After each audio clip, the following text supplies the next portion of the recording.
علامہ فرماتے ہیں کوئی اندازہ کر سکتا ہے اس کے زور بازو کا، نگاہ مرد مومن سے بدل جاتی ہیں تقدیریں۔ تو سر یہ فرمائیں کہ ایک تو فرماتے ہیں کہ کوئی اندازہ کر سکتا ہے اس کے زور بازو کا، تو مرد مومن کی بات کرتے ہیں، اس کے زور بازو میں کیا چیز ہے ایسی کہ وہ تقدیریں بھی بدل دیتا ہے؟ کیا فرمانا چاہتے ہیں علامہ؟ بہت ہی اعلیٰ شعر علامہ اقبال کے، تمام اشعار بہت اعلیٰ ہیں، لیکن علامہ اقبال کا تصور مرد مومن جو ہے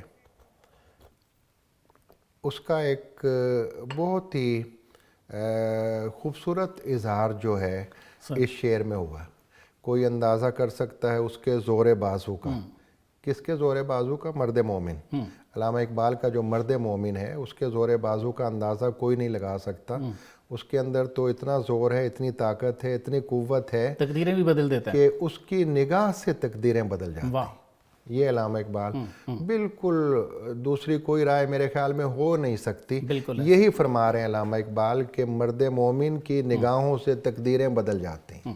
بالکل ایسے۔ تو اب مرد مومن کون ہے؟ یہ ہم نے پچھلے پروگرام میں بھی بات کی تھی کہ علامہ اقبال کا تصور خودی جو ہے وہ اپنانے کے بعد اس کے تمام مراحل، اطاعت یعنی اللہ کی مکمل اطاعت اور ضبط نفس، اپنے آپ پر مکمل قابو پانے کے بعد، اپنے نفس کو نیکی کی طرف لگانے اور برائی سے پوری طرح سے روک لینے کے بعد وہ مقام آ جاتا ہے جسے نیابت الہی کہتے ہیں، اللہ کا قرب حاصل ہو جاتا ہے۔ تو یہ وہ مومن ہوتا ہے جو اطاعت کا مرحلہ بھی طے کر لیتا ہے اور نفس سے اپنے نفس کو بھی قابو میں لے آتا ہے، اور تقدیریں بدلنے والے مقام پہ بھی آ جاتا ہے۔ ضبط نفس کا مرحلہ بھی جب وہ طے کر لیتا ہے تو نیابت الہی کا مرحلہ آ جاتا ہے، جس میں ہاتھ ہے بندے کا، ہاتھ ہے اللہ کا، بندہ مومن کا ہاتھ، بالکل غالب و کار آفریں، کار کشا کار ساز۔ سر وہ حضور صلی اللہ علیہ وآلہ وسلم کا تو ہمیں بے شمار جگہوں پہ پتہ ہے کہ آپ نے تو زمانے کی تقدیریں بدل دی ہیں۔ ایک دفعہ حضرت عمر آئے، یہ بخاری کی پہلی جلد میں ہے، تو آپ نے فرمایا کہ عمر مجھ سے کتنی محبت کرتے ہو؟ تو آپ نے عرض کیا کہ حضور بہت زیادہ کرتا ہوں۔ تو آپ نے فرمایا کہ اپنی جان، مال، اولاد، ماں باپ سب سے زیادہ کرتے ہو؟ تو انہوں نے کہا کہ حضور اپنی جان سے زیادہ تو نہیں کرتا، باقی سب سے زیادہ کرتا ہوں۔ تو آپ نے فرمایا پھر تیرا ایمان مکمل نہیں ہے۔ تو حدیث شریف میں ہے کہ آپ پریشان ہوں گے کہ سرکار نے فرما دیا تیرا ایمان ہی مکمل نہیں ہے۔ تو جب اس حالت میں دیکھا تو آپ نے فرمایا اچھا قریب آؤ۔ قریب آئے تو آپ نے ان کے یہاں سینے پہ ہاتھ رکھا، تو پھر جیسے ہاتھ رکھا تو آپ نے فرمایا کہ اب بتاؤ۔ تو آخری الفاظ اس میں جو سرکار سے پہلے ہیں وہ حضرت عمر کے ہیں، وہ فرماتے ہیں کہ حضور اسی کی قسم جس کے قبضے میں میری جان ہے، اب اپنی جان سے بھی زیادہ آپ کو چاہتا ہوں۔ واہ سبحان اللہ! تو تقدیر بدل گئی۔ جی، تو سرکار نے فرمایا کہ ایمان مکمل ہو گیا۔ یہ سرکار کے آخری الفاظ ہیں۔ اسی طرح میں ایک اور حدیث شریف دیکھ رہا تھا مسند احمد میں، یہ حضرت ابو امامہ کی روایت ہے کہ ایک نوجوان آیا تو اس نے سرکار سے آ کے عرض کیا کہ حضور مجھے بدکاریوں کی اجازت دے دیں، ٹھیک، میں یہ اس کام سے میں باز نہیں رہ سکتا۔ تو آپ صلی اللہ علیہ وآلہ وسلم نے، آپ تو جہانوں کے استاد ہیں، بڑے ہی آسان طریقے سے اس کو فرمایا کہ تمہاری والدہ، تمہاری بہن، بیٹی، خالہ، پھپھو، سارے نام لیے، کیا تم ان سے پسند کرو تو گے؟ فرمایا کہ ان کے لیے پسند کرتے ہو؟ سنی ہوگی آپ نے یہ حدیث شریف۔ تو اس نے کہا کہ نہیں۔ تو آپ نے فرمایا کہ پھر یہ تم کس طرح یہ بات کر رہے ہو؟ تو وہ بہت شرمندہ ہوا۔ اس کے بعد آپ نے ایز اٹ از اس کے جسم کو بھی چھوا۔ جی، تو جیسے ہی اس کو چھوا تو اس کی تو بالکل وہ جو اندر کا معاملہ تھا وہ بدل گیا، اور وہ کہتے ہیں جی کہ ساری عمر وہ کہتا ہے کہ جی مجھے اس کے بعد خیال ہی نہیں کوئی غیر آیا۔ تو تقدیر بدل گئی، جی، تقدیر بدل گئی نا۔ بالکل ایسے۔ تو حضور صلی اللہ علیہ وسلم نے تو ارشاد فرمایا ہے اتقوا فراست المومن، علامہ بھی فرما رہے ہیں، مرد مومن کہہ رہے ہیں، تو حدیث شریف کہہ رہی ہے اتقوا فراست المومن ینظر بنور اللہ، جی، کہ مومن کی فراست سے ڈرو، وہ بھی اللہ کے نور سے دیکھتا ہے۔ جی ایسے ہی، تو اس کی بھی شرح صدر ہوتی ہے اور سرکار کی بھی ہے الم نشرح لک صدرک۔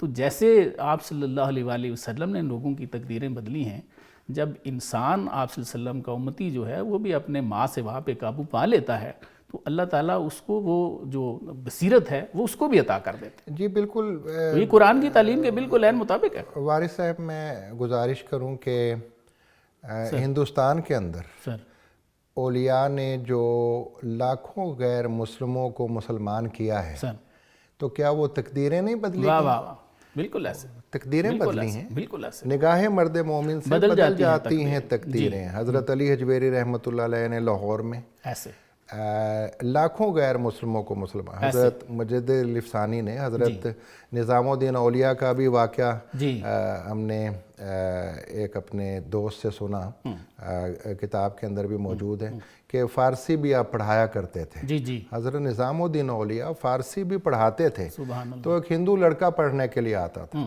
آپ نے اسے ساتھ بٹھا لیا اور اسے روزانہ سبق دیا کرتے تھے.